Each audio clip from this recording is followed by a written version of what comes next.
Hi guys, and welcome back to a new video on the channel. I'm back with some new custom tactics, and this time we're playing the 4-2-3-1. This year obviously it's way harder to play a 4-2-3-1 because you gotta have the right players in the right position, so you need to have that specific alternative position or maybe main position as a CDM, as a number 10. So some players that normally would play as a right winger cannot play there now, like a Hansen, because she does not possess the cam position. But if you manage to get yourself a team with 3 number 10s and 2 CDMs, it's a very viable formation, and I've got you some custom tactics to work with.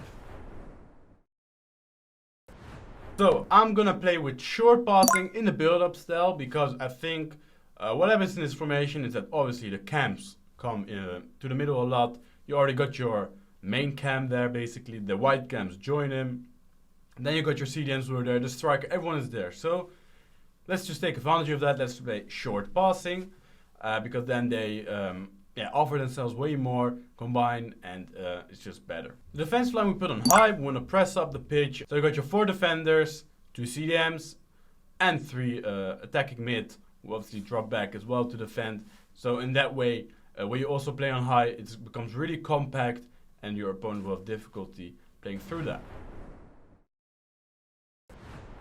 Sweeper keeper at the goalkeeper, for me just because she has a ++, so let's just put it on that. Both our defenders, or right left back, will be on fullback and balanced. I use in most formations because I think that's just kind of the stay back while attacking from last year, and if you want them to get involved, then you can obviously trigger them manually. Defenders I've put on ball playing defender and defend, also because they both have a plus in there, but I think they're also good on the ball. So Inacio has all the play styles, so I want to make use of that. And I think it's also good in combination with the short passing. Then the CDMs will be on holding and defend. This is key because I think that's where you basically protect yourself against counterattacks. And in this game, when your midfielders are gone, it's very difficult to defend the counterattack. So I've put them on holding. Then all our 3 cams will be on playmaker and balanced. Playmaker is the perfect one in the middle because they'll just move around, take up good positions, and that way offer themselves in free positions as well, so you can combine better. And as a forward, we've got advanced forward from Mbappe. He needs to stay away a bit, stay on the last line, because if he drops as well, then it becomes a bit too much. So he'll be on advanced forward and attack. So we got the ball here with Sissoko. We play a pass to Dembele. He's kind of also a winger as a cam, but you'll come inside a bit more than a natural winger. We get a bit lucky there with the bounce back, but here's where we realize the CDMs are free. She joins the attack, play that pass over the top, and this is where you really notice that you play with a cam and not the right mid, because Dani Olmo got into the inside of the defender, got there for the cross, which results in an easy tap in and a goal. Next up, again a good build up. We let Dallo make a run just to kind of make something happen, force him to take that into consideration. Then you can see Cruyff. Number 10 is the main player of your team. Everything goes through the number 10. And this is where he takes up good positions. Always there to receive the ball, but this time again with Cruyff, immediately a pass to Dani Olmo, who plays it to Mbappe. We're taking a touch, dribble past him, and waiting for his goalkeeper movement. And it's a goal.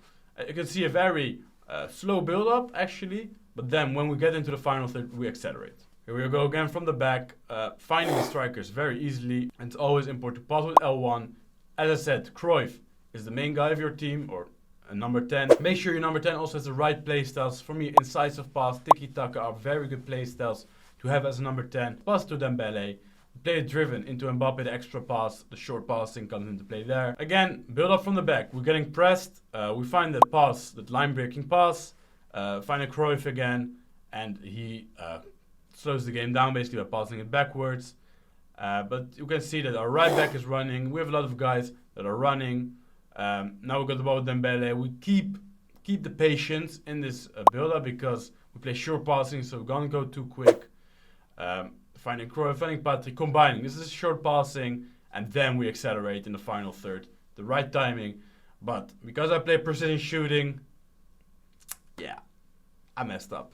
Talking about precision shooting, we've made a video about precision shooting versus assisted shooting on FC 25. So You might want to check that one out to find out which one is better and which one you should use while playing yourself.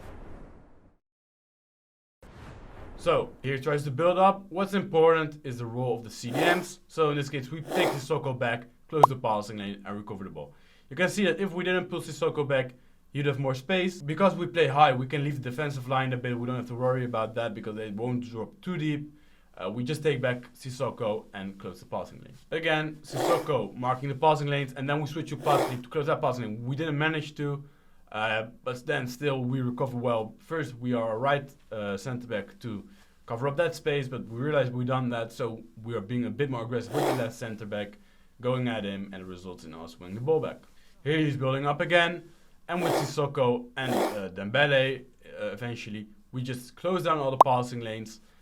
What's really important here is I'm gonna run it back a bit. When the ball goes to the right, we first close the passing lane with Sissoko to the striker. Then obviously still want to close the passing lane, but we notice that Sissoko is already in front of the striker. The left back is already at the right mid, so now we run back to put pressure from behind on the right back and force him into making a bad decision, in which he does. He passes it to the striker who is still marked, and we recover the ball. So guys, this was the video about the 4-2-3-1. If you got any questions, leave them down below. If you enjoyed the video, please drop a like, subscribe, and I'll see you next time.